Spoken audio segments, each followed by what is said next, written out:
Education is the key to our future. Without it, we cannot unlock the potential of our great nation. These words by Nigeria's former president, Goodluck Jonathan, highlight the crucial role of education in shaping society and driving national progress. Welcome to another beautiful edition of Edu Dialogue on Voice of the People Television, where we engage in insightful conversations that define Nigeria's education landscape and extend beyond. I'm Matthew Ogunswada. Today on the program, we will be looking at the essence of literacy as a driver of national identity as charged by the National Orientation Agency. Also on the program, we will explore how unemployment can be tackled through social development and skill acquisition. But first, let's go into our opening conversation of the day. The National Orientation Agency, NOA, has called on Nigerians to embrace literacy as a driver of national identity, social cohesion, and poverty reduction. Director General Malam Lanre Issa Onilu, in a message to mark the 2025 World Literacy Day, said literacy goes beyond reading and writing, describing it as a gateway to knowledge, innovation, and active participation in democracy. He urged stakeholders to strengthen public libraries, promote digital literacy, and remove barriers to education for women, girls, and other vulnerable groups, noting that a literate Nigeria is a stronger Nigeria. Now, joining me to unpack this conversation is Oluwafemi Boboye, the managing partner of Pearls Consulting, who is also an educational consultant. Femi, thank you so much for joining me on the program. All right, you can unmute yourself, Femi. Thank you so much for joining me on the program. Thank you so much. I'm so sorry. Thank you so much for having me. All right, thank you so much. And good morning to all our viewers, wherever they are watching us from. Thank you so much. All right, so looking at this story, which emphasizes literacy, how important do you think literacy is significant to Nigeria's national development at this point in time? So thank you so much for that. I think your introduction has sort of done a lot of justice to the discourse, because it's beyond just saying we have the ability to read and write. Why that is very good, but that ability to read and write must transform to you being able to participate in society, in the world at large, so that you are not just passing through, you are an active member of what is happening in your society. And that is where literacy comes in. Your ability to read, to write, and then listen to information, process them, and apply them in a modern world. And the literacy is now a very broad statement, broad conversation now, because it goes beyond just having the ability to read and write. You will have the ability to read and write. If you like the ability to also participate effectively in other things that are evolving, for example, we are now in a digital age, and there's conversation around digital literacy. Yeah. There's what we call media literacy. There's a lot of literacy because we have niche areas that are emerging with which we engage with the world. And do not forget, in the social formation that we have as people in various communities, our conversation and how we react, trend, we evolve. And then there's no need to also learn how to better participate in that particular trend or trajectory that the world is going. So basically, literacy cannot be overestimated. It is the gateway to everything before anybody can effectively live in this world that we are now today. Some form of literacy is very, very essential, without which that person becomes a deficit to that particular community. Okay, so you equally agree that literacy has a role to play in strengthening our national identity and unity? Yes, I 100% agree with that. All right. Yes. So in what way do you now think that literacy would help reduce poverty in the country if people go beyond reading and writing but embracing literacy as a subject matter? So basically, like we said, sometimes we say read and write. So when you read, then the next thing they talk about understand. Majority of the reason why you have conflict all over the world is because of lack of communication, people not understanding themselves, right? Cultural diversity, people trying to protect a particular interest and not being unable to effectively have this conversation. It can play a significant role in building understanding among communities, because without it becomes a lot very difficult to do so. You cannot live in unity in an atmosphere where people are not enlightened, where people live based on their, for example, we are talking about cultural diversity. What will make a man understand cultural diversity is how exposed, how on the understanding of the composition of your community, of your country, of your state, of the world, and that exposure then begin to exposes your mind to begin to understand that, okay, I am not the only one here, and people have different views to issues, and these are the bedrock for you building a cohesive community or society where people can live in unity and in one. And then we talk about an identity. Identity is exactly what people stand for. If you are unable to understand or read, number one, how do you even communicate your beliefs, your ideas to others, so that in a way, such a way that they also can read. So if you cannot, you look at the way we are having this conversation, you are asking questions, I'm able to answer you just because I have the capacity to so read and understand what you are trying to say, and That's then right. make sense of it. So basically, without it, it becomes very difficult, because these are major ingredients. Because communication build understanding, which is coming out of literacy, build communities, build society. Because we cannot live in peace, in cohesion. We cannot even understand ourselves if we allow the basic skills that is required for us to start that journey of self-discovery, of understanding the world. How then do we even interpret our own worldview? All of these things are subject to our ability to understand, to listen, to read, to comprehend the information, and then process them. Those things are very, very essential. Otherwise, it becomes a major challenge. Thank you so much. Okay, talking about communication, which you said, of course, help to build understanding. The role of communication and digital literacy cannot be overemphasized in Nigeria's global space or in Nigeria's political space. So what role do you think digital literacy will play? Because now that digital literacy is now a global demand, how prepared do you think Nigeria is ready for this global shift of digital literacy? So you ask about digital literacy, right? Yes.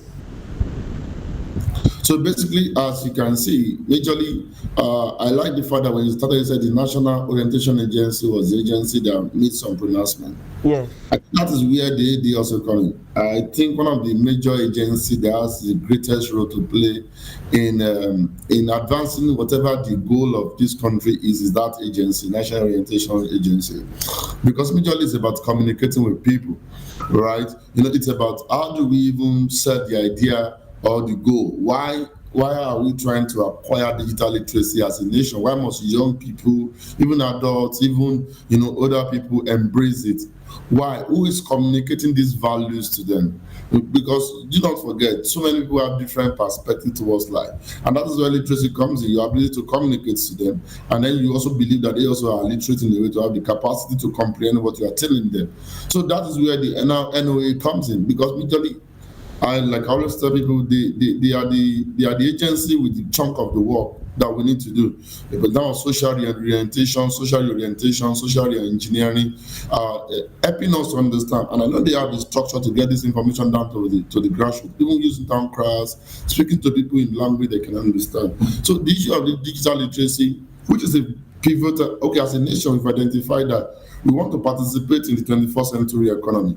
We want to participate in global discourse. And for us to be able to do that, there are certain things that as a people we must have. And one of such things is ability to function well in a digitally diverse economy of the world right now. And how do we play a major role is when we mobilize our people in mass to understand and take charge and take opportunities that are available there for their personal betterment and the betterment of the country and the community as a whole. So basically, it's essential that they are driving this. They are at the forefront of making this conversation in a way that at every point possible, people then understand that you really cannot, participate in what is to come next Without if not you being don't literate about it, understand. without not being properly informed, and which is one of the Yes. things that we must continue to echo. So beyond government, what role do you think civil society and local community should play in promoting literacy? And what are the challenges you are seeing for digital literacy in Nigeria and beyond, and what practical step do you think Nigeria can take in order to make sure that this literacy is part of our commitment in the community? So I believe that there's no country that can rise above the knowledge that they have. And even an individual cannot rise above his or her own knowledge. Our mountain, the greatest mountain that we have to surmount is the mountain of our ignorance. So, and literacy Mountain of is ignorance. yeah, and literacy is one of the major area where you can basically surmount that mountain, because it puts you in a position to know, are we cultivating the right culture in terms of reading? What are we then reading? All right, there's so much knowledge now with the advent of internet and social media.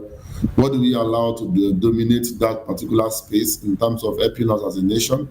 So basically, the challenges are enormous, right? Because one of the things you now begin to see is that even for individuals that are interested in doing all of these things, basically, then there's the problem of reach.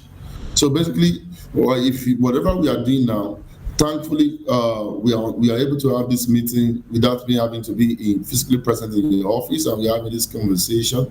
But the challenge that you now need to ask yourself is, what about what about communities that internet penetration is low, internet connectivity is low? What about that? That's where National Orientation Agency now comes in, because they go beyond where your internet can get to. They have representatives in virtually all of the local governments, all of the areas, right? This is where, because they also work with town criers and all of those things, and because if we are really serious about advancing our country, if you go way back in the 1950s, 1960s, when all those our forefathers, our leaders, then they wanted education to be a major thing. They were not just sitting down on radio talking about it. They engaged kings, local chiefs, they engage local town criers to ensure that people at the grassroots get access to this information. And that was how they were able to mobilize people in mass into education. And that was one of the sources of people like late Paolo, how they were able to mobilize people from the West to Southwest to participate actively in education. Same thing with the Nazikwe and the Tafawa Balewa. All of those are our forefathers that did amazing stuff. They were able to mobilize people at the grassroots, and that was one of the major reasons why the National Orientation Agency was formed, to ensure that information things that are strategic to our growth. How do we want to move our country from where we are to where we want to be? And we are in a situation whereby we have a lot of people that are out of school. We are in a situation whereby we have to train a lot of people within a short period of time to the best of our ability so that they can begin to perform now. And then we don't have all of the resources to do so. And then how do we begin to do that? So even the resources that are available, people are not aware. They're not making use of it effectively as they should. And that is where orientation agency, information agencies have a role to play. Because this literacy that we are talking about, we have to mobilize, even if possible, the pregnant boy or girl that is still in the mother's womb should be aware that literacy is something that, in fact, it's already hearing it before you get to this Nigeria. So that is the kind of urgency that we have, because the world is moving at a pace that's faster than us. We are not. If you've been to other countries, some countries by 3 o'clock, 4 o'clock, if you wake up in the morning, it's as if it is daybreak. And then you see people already working. Nigeria, if it's not until 6:30, 7 o'clock, it's not daybreak. You can't even work until that time, because sometimes there's light, there's no light, there's some other stuff that is impeding. So your other counterpart from other parts already have like 3-4 hours head start ahead of you. How do you make up of that? So we need to, but thankfully we are a very special breed. We are resilient, we are intelligent, we are good and outperform ourselves whenever we are ready. So basically, but then that is where we now have to create a national strategy around what is important to us. We want to improve our literacy. What kind of literacy do you want to improve? Number one, the basic literacy, ability to read and write, to understand and comprehend. Beyond that, what then do we want to? Our digital literacy, we want to be big on it. Media literacy, how must young people begin to? Because we don't want to raise young people who are social media averse but are totally detached from the reality of the world. How do then begin to responsibly engage the social media? How do you begin to use social media for social advantage and then social cohesion, social protection, and all of those things? How do you begin to look at all of those things? This is where the National Orientation Agency also comes in, as much as all of it, and then they should serve as a rallying point, mobilizing every other agencies, the media houses, NGOs, private sectors, people, Nigerians of well-meaning who have passions and ready to support Nigeria as a nation, and then they begin to have conversation and say, okay, how do we begin to have a strategy that say, okay, this is the message that every Nigerian must know, and that will resonate. Of course. Yeah, to all This is Nigerians. and then that way we can then mobilize our people ourselves along that particular line, give ourselves in the next 5-10 years and say, in the next 5 years, this is what we want to see. In the next 10 years, this will be the story of Nigeria. What will be the story of a new Nigeria? What will people see about us? What will people see about me? What is the national pride I'm going to have? Yeah. But you can't have all of those things if you don't even have the basic skills to even interact or relate with the world. Your worldview is skewed. You don't understand how to your place there in the world. And all of this is not possible without some level of literacy. It all goes down. Everything is a link. You can't, financial literacy is one of the things that people also have to know. How many of the people that are running one business or the other understand the tenet of running a business? Many people are not even unable to separate their personal finances from the business finances. They are unable to put all of those structures in place. So all of these things, there are a lot that we need to really mobilize ourselves as a people and unify behind this one single vision of a new and a better Nigeria that's built on solid literacy that cut across all the various niche area of literacy that is required for us to achieve our social goal as a nation. Thank you so much. Basic literacy, digital literacy, financial literacy. All those are, of course, literacy skills that should be emphasized in Nigeria's education space. Of course, you are still watching Edu Dialogue on Voice of the People Television. We'll take a quick break now, and when we return, we're looking at strategies to tackle unemployment through social development and skill acquisition. Please stay tuned.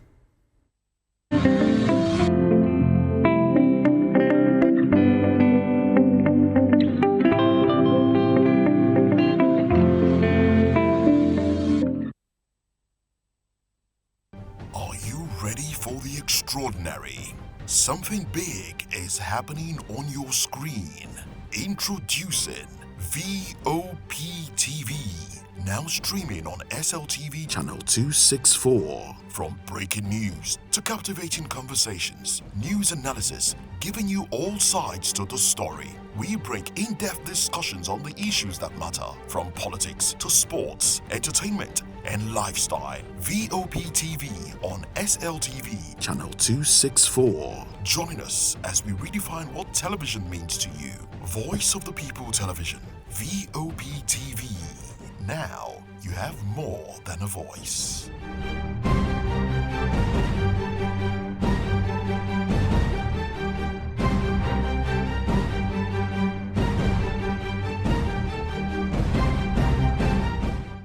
The 2564 is coming up on Bernie 9, right? The 2564 Atlantic Tower. What happens in the hush behind hangar doors? Who signs the papers that gamble with lives? Which truths were grounded before they even ever had wings? If you've ever buckled a seatbelt at 30,000 feet, if you've ever stared out of that tiny window and wondered who's really in control of the skies, it isn't just flight, it's power, it's politics, it's pressure sealed in steel. We're peeling back the clouds from runway risks to sky-high secrets. We're diving deep where most dare not to look. Aviation Scope, every Sunday at 7 p.m. only on Voice of the People TV. We don't just report, we reveal. We don't just ask, we uncover. Because when it comes to the skies, ignorance is turbulence. Aviation Scope, the sky isn't the limit, it's just the beginning. In a world where truth is the ultimate power and opinions scream the loudest, it's time to wade through the noise. Hunger no get tribe! Hunger no get religion! And scan the human interest and trending topics that matter. Stay tuned to The Issues, your plug to the stories making the buzz, from politics to science and technology, social justice, and more. Let's tackle the tough questions and expose the truth. The Issues on Voice of the People Television, Mondays to Fridays, 8 to 9 p.m. The Issues. Don't just react, understand. Ever wonder what inspires your favorite gospel artists? Explore and discover the rich heritage of continental gospel music and how this transformative journey has evolved and shaped cultures around the world. As we dig deep into archival treasures, feel the energy in our praise jam, Gospel Fusion on Voice of the People Television. Tune in this Sunday, 3 to 4 p.m. and be part of a transformative experience that uplifts and inspires. Join us as we explore the transformative power of gospel music and its ability to uplift spirits and unite hearts. Tune in this Sunday, 3 to 4 p.m. on Voice of the People Television, Gospel Fusion. Let's fuse our hearts in praise and joy.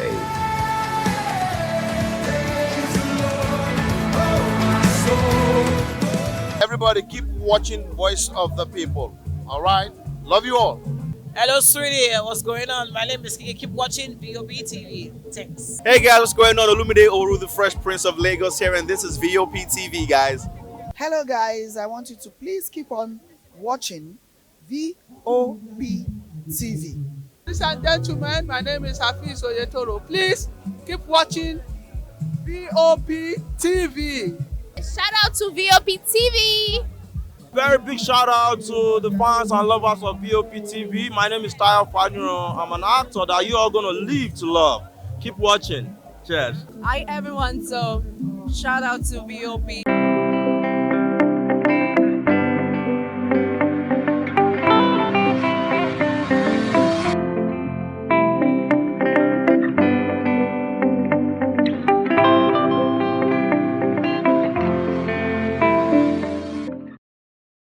Welcome back to the program. In today's age, social development and skill acquisition are not just important, they are vital tools to empower people and bridge the education gap. According to the International Labour Organization, ILO, the global youth unemployment rate stood at 12.6% in 2024, a reality that calls for urgent attention.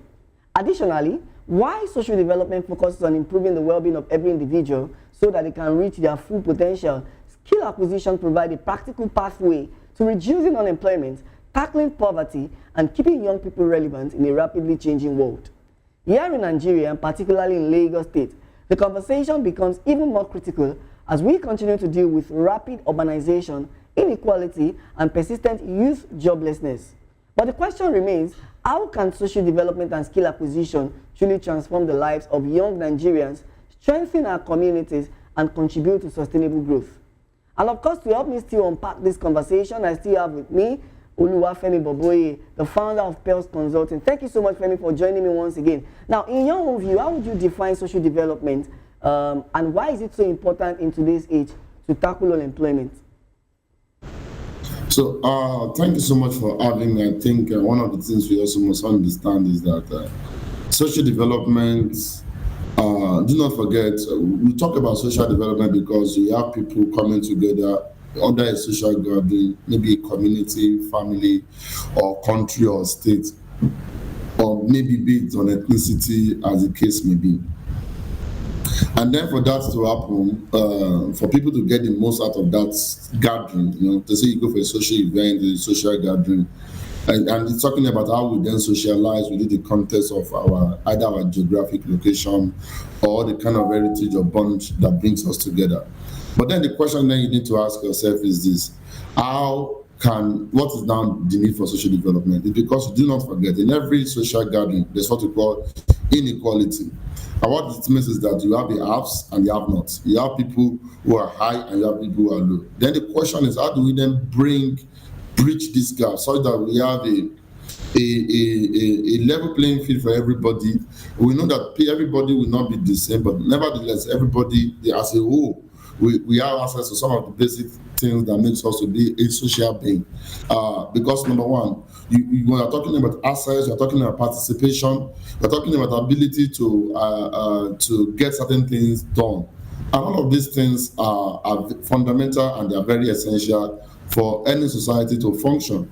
Because how do you improve the well-being of these people? How do you ensure that people have access to services that is needed for them to be respectable member of that social formation or gathering, and participate in decisions that really affect their lives? So if you can't really do all of those things without social development, and that's so considering the current unemployment rate, how can skill acquisition and entrepreneurship be used as practical solutions to joblessness in the country? Okay, thank you very much. So basically, off the back of what I was saying the other time about social development, and then because of these gaps that you see, then there's need for people to acquire skills. And when people have skills, having skills is good, monetizing skills is another thing. So your ability to acquire skills is very essential and very important. But the next thing is to now turn it to a value generating stream, and that is where entrepreneurship comes in. And then you can see that it is not possible to, and off the back of literacy, some level of literacy, then it gives the ability to acquire skills. We have acquired these skills now, and then you now to generate value, consistent value from what you are doing. And the only way that is possible is if you have some level of, you are able to create value, to attract value, to create and capture value from this particular skill. And that is why entrepreneurship is important.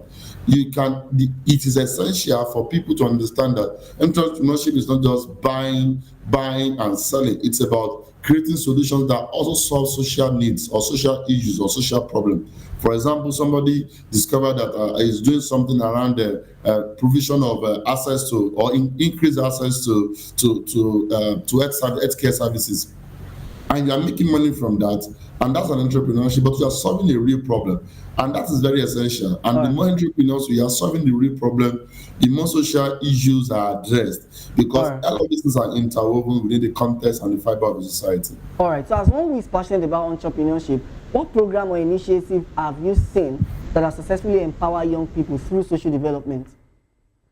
So, thank you for that wonderful questions. Over the years, at our organization, PERS Consulting, because we are a management consulting services, we provide services that aid organizations to achieve their growth and expansion target. And our core focus is to see how do we begin to improve their systems, improve their processes, improve their practice, so that they can then become more sustainable, profitable, and then scale.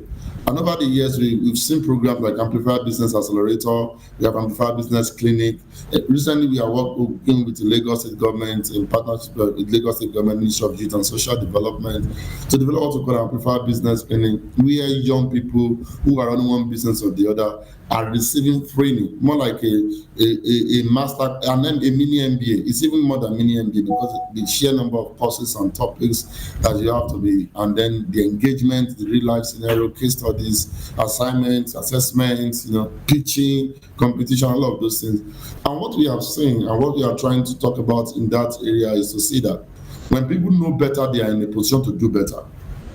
And if they don't know better, people only act their ignorance.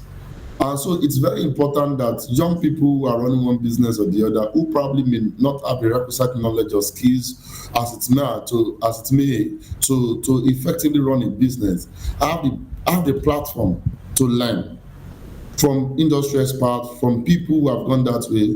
They have the opportunity to refine the offerings. They have the opportunity to know how to solve social issues in a more productive and sustainable way.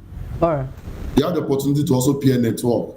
They have the opportunity for mentorship. They have the opportunity, because running a business is not always easy. You have people, you need to have a network or support system that provide guidance to you along the way. And that's one of the things that program has been doing. It's one of those programs. There are a lot of other programs that have been similar, but this one we know.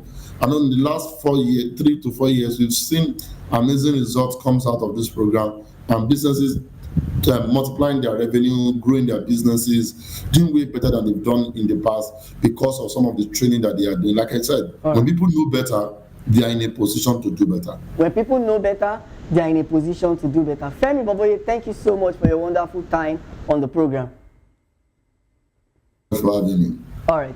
You're still watching Edu Dialogue on Voice of the People Television. We'll take a quick break now, and when we return, we'll bring you top stories from Nigeria's education sector. Please stay with us.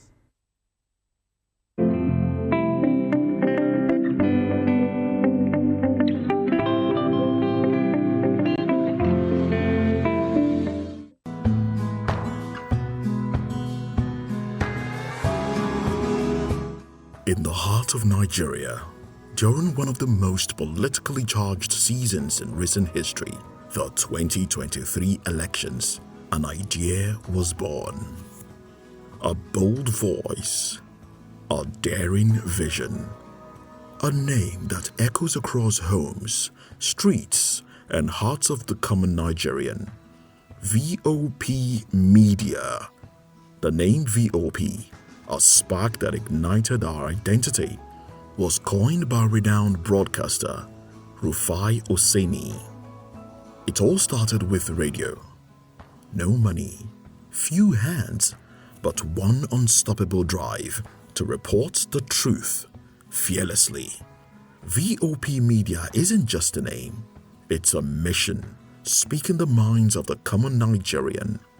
As the 2023 elections unfolded, VOP Radio became a trusted platform for real voices, unafraid, unfiltered, unbought. Through thick and thin, the team held the line with fearless reporting. When funding was low, the spirit was high. When others doubted, they dared. And then came the evolution from radio to television, from one room to a media house setting the pace. 3 years later, VOP Media is more than a station. It is a movement, blazing the trail in fearless journalism, championing the voices of the unheard, and proving authenticity, always giving the common Nigerian a voice. This is our story. This is VOP Media, Voice of the People Television and Radio. We are 3 years and still counting.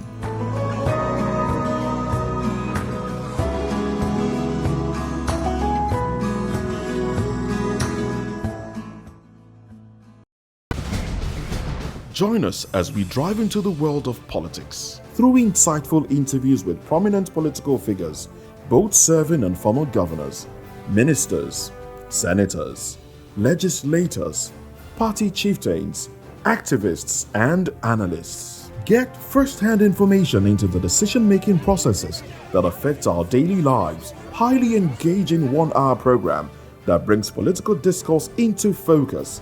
I am Chukwuma Okoro. Political Lens, Monday through Friday, 6 to 7 p.m. Join us. Welcome to Kitty's Corner. Every weekend is a new journey. Join Auntie Oni as she embarks on thrilling adventures. Each episode takes the young explorers to a different fantastical world filled with exciting challenges, making new friends and learning valuable life lessons. The show begins with lots of excitement in a cozy storytelling mood. Parents teach the importance of kindness, honesty, bravery, teamwork, or curiosity. Kitty's Corner is a delightful blend of fun, education, and imagination with catchy songs, interactive games, and heartwarming stories. Join Auntie Oni every Saturday, 10 a.m. to 10:30 a.m. on Voice of the People Television. Kitty's Corner, perfect destination for curious minds. Are you ready to dive into a world where communication knows no bounds? Speaking Fingers is more than a program. It's a movement that unearths the treasure of sign language learning. Champions productivity within disability. Ignites conversation about sustainable development. Get ready for an enlightening and impact-driven experience that goes beyond words. Speaking Fingers, learn sign language, bridge gaps, connect with the deaf and persons with disabilities community. Witness the brilliance of young deaf individuals as they share their talents alongside their proud families and friends. Join us every Saturday from 10:30 a.m. to 11 a.m. on Voice of the People Television. Hey everyone, this is Desmond Elliott hanging out at Colgate Face of Africa. I'm saying, keep watching, don't change the dial. This is VOP TV. Watima.